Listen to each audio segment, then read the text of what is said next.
DJ Kanhaiya राज। अभी आप सुन रहे हैं तेनवाली से माँ दुर्गा म्यूजिक की प्रस्तुति। डीजे कन्हैया राज।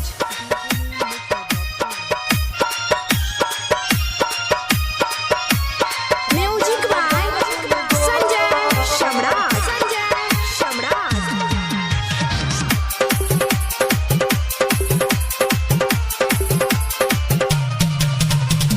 छोड़ी के हम केते ससुरा गइले डीजे नेम mixer.com।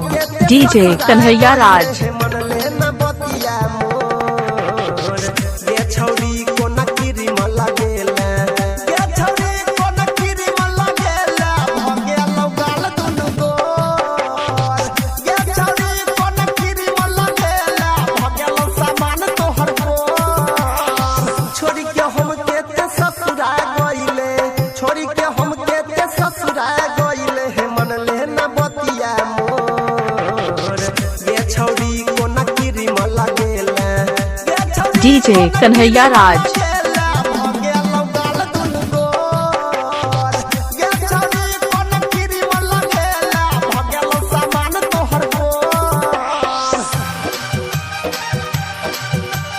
भगे लौगाल दुनु गोर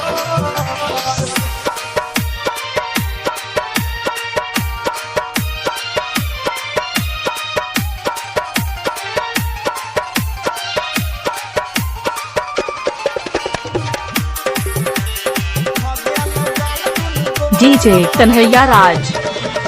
अरे नैहर में मारै छला ये सटाइल चल गेला ससुरा लेला जियो के मोबाइल बाप के कमा करबो तब न बुझबे सुना ना नैहर में मारै छला ये सटाइल चल गेला ससुरा लेला जियो के मोबाइल हिपी कटाई के ये भरो बनाई के हिपी कटाई के ये भरो बनाई के देखै में लागै छा बेजो ये छौरी को नकीरी म लगेला ये छौरी को नकीरी म लगेला डीजे कन्हैया राज।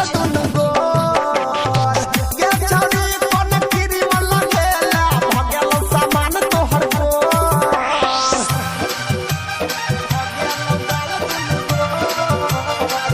अभी आप सुन रहे हैं तेनवाली से माँ दुर्गा म्यूजिक की डीजे कन्हैया राज।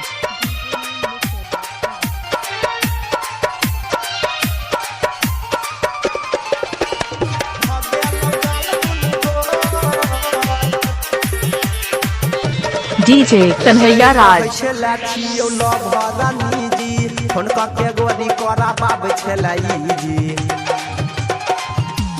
सुना ना कहै छला छियौ न भरानी जी फोन करके रोजे करा बाब छलाई जी राजेश देवेंद्र मनीष नवीन के गायक अनिल के नाम के लिपस्टिक लगेला तू अपना ठोर ये छौरी को नकीरी म लगेला ये छौरी को नकीरी म लगेला भगे लौगाल दुनु डीजे कन्हैया राज।